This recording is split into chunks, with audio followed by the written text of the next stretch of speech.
嗨，大家好，我是坦平叔，带来的真正的中国。今天是2024年12月18号。这一期咱们聊一聊县城的收入。今天我在网上看到一篇文章，是一个叫李砍柴的写的叫小县城的工资开始崩塌了，县城正在被掏空，工资重回3000元时代。这个关于县城的经济咱们以前也聊过，县域经济基本上除了这个长三角珠三角这个东部沿海是发达地区，县域经济它有这个工业或者其他的支撑。那么这个其他的县城绝大部分县城基本上都是靠公务员经济或者叫县城婆罗门他们的支撑。所以有的时候难免给人一些错觉，感觉这些地方还岁月静好。严重的地方就好比鹤岗，人口流失，人口外流剩下的一些服务业基本上都是围着公务员在展开没有其他的工业，所以房子大量的过剩，房价低得像白菜价，最后只有这个核心区还有人气。当然了，鹤岗不是县城，它是个地级市有很多年轻人由于受网上这些错误的信息和这个思想所蛊惑，认为在北上广这些一线城市或者在杭州、成都这样的城市打拼太累，压力太大，太卷，房价太高，所以他们就想着回到县城，县城里面会更加宁静没有那么卷。甚至有人对吧，在三农这样的专家的蛊惑之下要回农村，实际上绝大部分人都会后悔，回到县城，回到农村，他才能真正的体会到什么叫拼爹，什么叫拼七大姑八大姨。在北京、上海广州、深圳、杭州这些地方，这些年轻人完全可以不用拼爹，他也能活下去。如果你运气好或者够努力，很有可能活得不错。但是你在这些县城光靠自身努力远远不够，因为你去了之后，你才发现好的工作岗位，令人羡慕的或者还值得去拼一把的工作岗位，最终都是要拼爹的。他这篇文章通过几个主人公从大城市，从广州，从佛山到县城这个经历，展现这些年轻人到了县城之后，实际上远远不是自己想象的那么美好，感觉是从一个火坑跳到了另外一个火坑。最近小县城工资崩塌成为当下热议的话题，在很多小县城的街头随处可以看到的招聘信息这些工作的月薪基本都是1500到3000元，有技术的各类司机师傅也只在3500到6000元之间，一个月要干满28天，基本是随时待命。那些为了理想奋力飘向北上广深的年轻人，曾将老家小县城当成自己的退路。可是离开大城市回到县城后的他们，忽然发现县城生活并没有自己想象中美好，自己面临的是工种单一、薪资待遇下降、物价高居不下等现实困境。留在大城市打拼是艰难度日，回到家乡小县城发展则是度日艰难。这让许多卷不动的年轻人痛感家乡也变成了异乡。这文章说在大多数人的印象中，家乡的小县城很适合躺平，不仅物价低，房价便宜，还有父母在身边帮衬，即便薪资待遇与一线城市相距甚远，也要比上广深打工族轻松许多。这个都是理论上的，实际并不是这样。他说，以至于大家都将回老家视为漂一族的退路。可事实真的如此吗？他这里面介绍了几个主人公一个叫凯哥的，原本在广东佛山从事瓷砖销售业务，佛山陶瓷这个佛山是中国5大瓷都之一。这个凯哥本来在佛山卖陶瓷，每月收入2万元。为了陪伴家人，他辞职回到老家县城，在一家陶瓷专卖店担任销售经理。不曾想这一决定竟让凯哥后悔不已，说平时业务要靠自己一个个楼盘去扫，跑完县城就下乡找，时常天黑了还在路上，每天起早贪黑的干，到手也就4000到6000元的月工资，年底还得装成孙子上门找客户大爷要债，不然奖金就要泡汤。如今说凯哥是进退两难，回佛山就得从头开始，留在老家又只能挣点窝囊费，为此很是苦闷。这个小县城不仅资源少、薪资低，还有不包社保、工种单一、工作量大等弊端呢。比如这个便利店、小超市的收银员，一人一班身兼数职，月薪2000到2400。卖场的销售员大多是月薪1800加提成。仓库分拣员薪资一般是4.5小时50块钱，就是10块钱1小时。也有收入高的，像日用杂送货司机，他们需要自己装卸货，每天耗费近10个小时，跑完20-30个点，每月勉强能拿到4000到5000元工资。这些工作都是所谓的蓝领，不是坐办公室的，也不太适合北漂一族干啊。收入寥寥无几不说，到手的每一分都是实打实的血汗钱。说县城虽然收入低，可物价并不低，一件衬衫售价200元，普通青菜能卖5到6元一斤，稍微稀罕点的菜都在10元以上。这个恐怕大家有经验的都知道啊。3、4线城市实际上相对来说物价并不便宜。你比如猪肉嘛，牛肉，这个北京卖多少，你那县城的也是多少，不会有太大的差距。甚至北京恐怕卖的还便宜一点。北京贵也是贵在人工还有这个租金。说街上素面7元一份，每平方近6000元的房价，通常会掏空全家人的积蓄，孩子的教育、房贷、车贷、日常开销、人情世故一样都不能少。巨大的生活压力让在外拼搏的漂一族连老家这条退路都回不去。有人说没有背景的人千万不要留在老家混日子，事实也的确如此。能留在小县城过着滋润小日子一类人，基本上都是考公上岸的人员、拆迁户、个体户，要么是关系户，统称是县城婆罗门呢。他们把持着一个县里面所有能赚到钱的，所有钱留下来的这些行业。有网友吐槽想谋份月薪3000的工作还得托人帮忙，要想找个朝9晚5周末单休的职位，这人情投资更得花血本。而且县城的大多数企业一般都有固定的关系链，想有大幅度的上升很难。这里提到了一个叫美娟的，说美娟的姑姑是当地一家企业的负责人，高考落榜的她听从家人安排选了一所大专，读了会计专业，毕业后直接进入姑姑所在的企业任职仓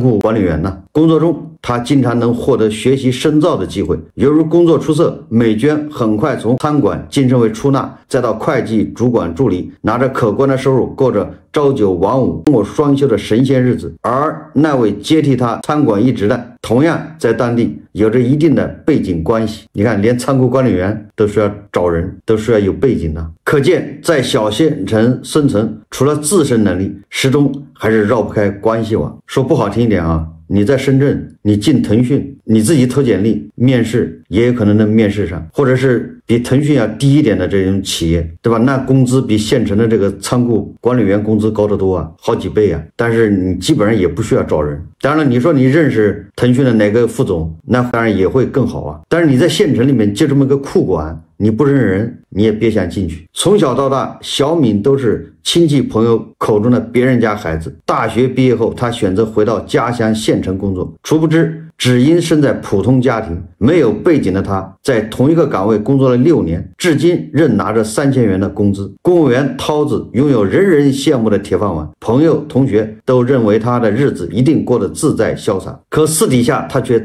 叹息，只因没有背景没关系，一直得不到晋升机会，调岗也困难，每月还完车贷房贷就成了月光族，连孩子都不敢养。在小地方，资源和机会都极其有限，很多时候都需要熟人帮忙，背景关系便直接影响着工作和生活的方方面面。有关系的人往往能够轻松解决各种难题，而没关系的人努力解决完一个难题后，发现还有无数个难题等着自己。有人说大城市盛不下异乡人的肉体，小县城留不住归乡人的灵魂。更多的网友感慨说我没有多热爱这里，我只是出生在这个地方。很遗憾就因为是这种观念束缚了自己。你出生在什么地方，你就得回到什么地方。你说这是什么一个逻辑？说明明很努力的在拼搏，却仍然得不到机会，也看不清未来。迷茫的生活工作的压力和收入的不对等，迫使很多人逃离小县城，选择回漂到机会更多的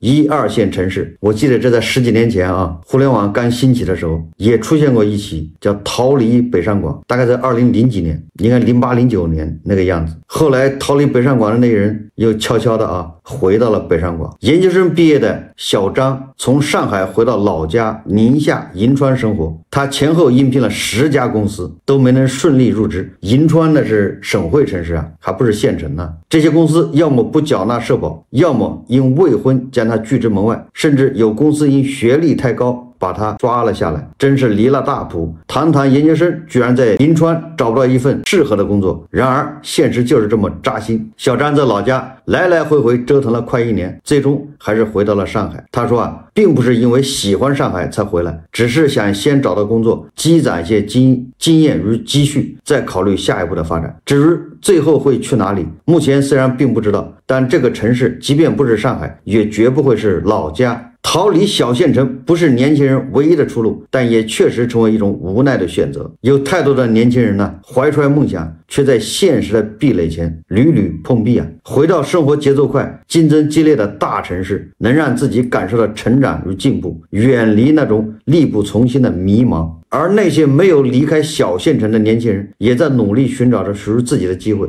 实际上，在小县城的年轻人呢，他们按照小县城的方式也在努力生活。比如说开面包店、开甜品店、搞一个奶茶加盟店，甚至有的开小餐馆，只能干这些。当然了，也有人在小县城做自媒体，搞本地的生活服务，积累粉丝，也为商家做一定的推广。文章的最后说无论是留在小县城还是重返大都市，每个年轻人都在以自己的方式追逐梦想，在挑战与机遇中找寻属于自己的天地。曾经的漂一族为了寻求更大的发展，实现自己的人生梦想而奔赴北上广深，如今漂累了，只想回到身后的家乡安顿好生活。说有人选择留在大都市开疆拓土继续打拼，也有人选择回到家乡，利用网络平台做自媒体，跑外卖、跑货运，靠自身能力寻找出路。生活的选择其实就是一个不断探索和赋能的过程。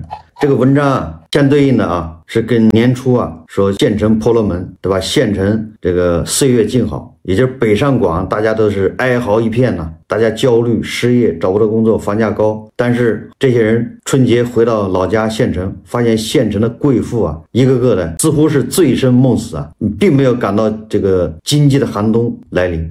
他们甚至羡慕县城的这些人的生活。这个在年初互联网上、社交媒体上是有这么一阵风的，所以叫县城婆罗门呢。那现在网上流传这样的文章说小县城的工资开始坍塌了，县城正在被掏空，工资重回3000元时代。这个相当于是一个呼应吧。我们在以前也说过不是小县城的岁月静好，而是这个含义它正在来的路上。这个含义只会迟到，不会缺席。任正非说了，让含义传遍每个人，连公务员的工资都发不出来了，小县城里面怎么可能风景此处多好呢？变成真正的世外桃源，显然是不现实的。绝大部分县城都是靠转移支付，他们公务员的工资相对有点保障。跟这个1线、2线大城市的公务员相比这些县城公务员的工资下降的幅度也小，因为他本身的工资也不高，他的工资都是刚性的。1、2线城市公务员的工资弹性比较大，就是灰色的比较多，各种各样的激励、奖金、绩效比较多。但是这一部分受经济影响比较大，这经济一不好，这地方就被挤掉了，所以显得1线、2线城市的这些公务员都在降薪，甚至有的地方工资都发不出来。但是县城呢，因为它本身就那点工资，很多公务员就4000一个月，你还怎么卡他？所以他受的影响反而小。但是等到1线、2线这些公务员的工资挤无可挤的时候，对吧？等他们以后都只发这个就省城的公务员都只发生活费了，你说县城的还能给你发满额工资吗？不都一样吗？所以这个含义是一层一层的传递，最终会传到县城。这个还是转移支付。那县城的主要一个收入还是叫大基建，各种项目，对吧？从政府到省里面，省里面到地市，地市再到县里面，各种工程唐僧肉对吧？把那个道路扒开来重新修一修，把小广场重新刨了，对吧？再盖个厕所，修公路。县城的婆罗门就靠这个接工程。而这个呢，现在很明显啊，都要停下来或者慢下来。所以对县城婆罗门来说，这块收入也是肉眼可见的减少，甚至你接了工程，你接不回来钱，自己还陷入麻烦。所以我一直说这个县城的这个岁月静好是个假象，它只是比1、2线城市要晚个1年或者2年，对吧？这个含义在路上传到小县城要点时间，要到明年这些岁月静好的小县城那就真正的凉透了，透心凉。这个在社交媒体上隔一段时间就有这么一阵风是倒着刮的，就是本来大家都是想往大城市去，县城呢想进省城，省城呢想去进上海1线城市，但是每隔一段时间它就会倒着刮。怎么倒着刮呢？就是从北京上海的人想回省城，省城呢想回县城，县城呢想回乡里面，认为这是退路。这个也很正常因为随着这个内卷的加剧大家压力越来越大，就有人卷不动了，想回到就是降维你从北京到省城到县城，那不就是降维吗？对吧？既然我在这个维度上我不占优势了，我降维，我还能占点优势。但实际上这都是错误想法，都是看不清现实所谓的躺平，所谓的这个说让自己有退路，那是你彻底的放弃什么奋斗对吧？你放弃了什么要努力上进你才能躺平。不是说换个地方你能躺平，只要反过来说只要你还在努力，还有想法，你在哪儿你都躺不平。躺平的只是心态，对吧？跟地方没有关系。如果你还想实现自己梦想，还想那样，你跑到农村去有什么用呢？如果你说我的要求就是简单的活着，那可以，你到农村去，简单的活着是能做到的。但是这种生活你能8年吗？你能20年吗？实际上我一直主张年轻人，尤其是家里没有背景的，一定要去大城市，尽量去北京、上海、深圳，去那儿卷。最简单的道理就是这个地方舞台足够大，你没有关系，一样的理论上是可以卷得很高，而小县城的天花板很低，就这么低的天花板，你没有亲戚，没有背景，你都够不着。第二个呢，就是说大城市发展快，资金流动大，机会多；小城市呢，小县城呢，基本上是凝固的，它没有什么流动。以我为例这个我有很多高中同学，无论是高中毕业还是大学毕业，他都回县城了，回老家，只有少数人跑到上海，我就跑到北京待着。那个时候可是冒着筛沙子，那个时候在北京打工大街上把你逮住了，要去昌平筛沙子，筛够了路费，把你遣送回老家，就冒着这样的风险待在北京。我想深圳的、上海的也差不多。但是你过了这么多年再回头看一看，无论是待在老家的、县城里面的，无论他是干什么，他是有当医生的，有当老师的，有的在体制内，有烟草公司，有石油公司，我同学都有，油二代、烟二代、烟三代，还有医生。实际上不论你在县城还是在北京、上海，大家努力是差不多的，所有的卷，所有的压力也差不多，就并没有说北京的就比县城的就压力大太多，也没有说县城的就比北京的要那么轻松。但是为什么这个一段时间之后大家就不一样了呢？这个还真不是你的努力的原因，这个纯粹是你选对了平台。你选了北京，北京当年房价3000一平米，小县城呢2000一平米或者1000一平米，我不知道大家有没有印象。那时候第一套房都是刚需房，要结婚逼得没办法，咬牙切齿的买套房。你县城的同学也是那个时候买房，对吧？你在北京30万买套房，他在老家10来万买套房，都是一样的都是把家里掏空。但是过了10年以后，300万的房子变成你这30万的房子变成500万、600万，涨了20倍。县城的房子10万涨到30万，你顶多涨到40万，这难道是你努力的结果吗？这根本跟你努力没关系，这纯粹是你选择的结果。那北京为什么有那么多中产，对吧？净资产上千万的，那1000万真的是他工资赚的吗？不是的，这就是选择的结果。就不说其他的什么眼界开阔，你见得多，这个那个就不提了，就说这个资产。那好了，你在县城的这些烟二代、是油二代，如果你是靠工资，那你肯定没有多少钱。如果你靠乱七八糟的灰色收入，那你都抵不上，对吧？北京、上海的同学把房子一卖，这个真的是选择的结果。这就是我劝年轻人为什么要在北京、上海，这是第二个原因第三个原因，那就是北京、上海、深圳这些大城市，不管怎么说文明程度、发达程度，这种社会治安的相对要好一些，也不能说那么卷。你相对其他地方，那这些地方就是不错的。如果你还想有下一代，那肯定在这些地方，你下一代的起点要高得多当然，如果说你不需要有下一代，那是另当别论了。有人说我看有专家说，现在不应该去1线城城市，应该去什么3线、4线城市。有专家这样说啊，这个纯粹是这专家他是站着说话不腰疼。为什么呢？因为他的工资是固定的，他的退休金也是固定的。年轻人，你去这些地方，你有什么机会呢？我们炒股啊，做股票都知道要抓龙头。一个板块里面，你要抓住龙头，你赚的比别人多得多。同样都炒这个板块，对吧？龙头和这个后面的那些股票差好几倍啊。选发展的地方也一样，你要去北京、上海，就相当于去龙头。第四个是什么呢？现在啊，北京、上海、深圳这些地方相对来说也很卷得越来越厉害，因为它的工资不怎么涨，高薪的工作比以前卷得更厉害，但是它房价似乎也没怎么跌，没跌到位，所以这个房价和收入之间差距啊反而加大了，这是事实。所以这个时候在北京、上海一线城市安家，就压力就越大。这主要原因就是因为好的工作岗位越来越少，工资没涨，那怎么办呢？我觉得啊，对很多年轻人来说，完全可以选择去国外，反正是卷，对吧？你在北京、上海卷，你也可以去新西兰、去澳大利亚、加拿大、日本，同样的卷，这些地方恐怕收益会更大。为什么要去这些地方呢？10几年前你要去国外发展，其实都是不合适的，因为过去确实有这样的段子啊，很多北京人呢，2000年或者2000几年把自己的房子卖掉，卖不了多少钱，那个时候房价不高，北京的房子卖了，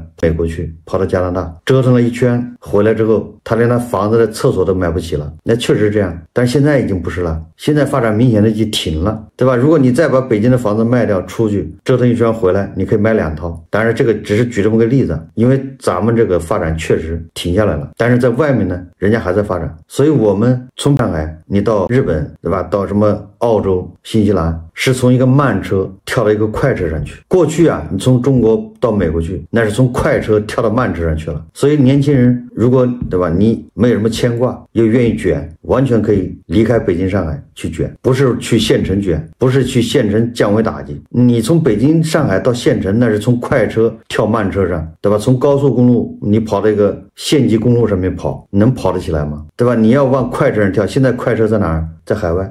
这就是选择大于努力。如果说去年春节啊，很多北上广的同学回到县城之后受了刺激，感觉县城还是岁月静好，他们依然花天酒地。但是今年恐怕就不一样了，也是哀嚎一遍了，明年会更惨，明年才会感觉到什么叫窒息，什么叫绝望。所以对年轻人来选择啊，叫水往低处流，人往高处走。什么叫高处啊？没有关系，没有后台，没有背景，你就别想着往县城走。好，这期节目我们就聊到这里，感谢大家收看。如果喜欢我的节目，欢迎订阅转发，也可以在下方留言评论，谢谢大家。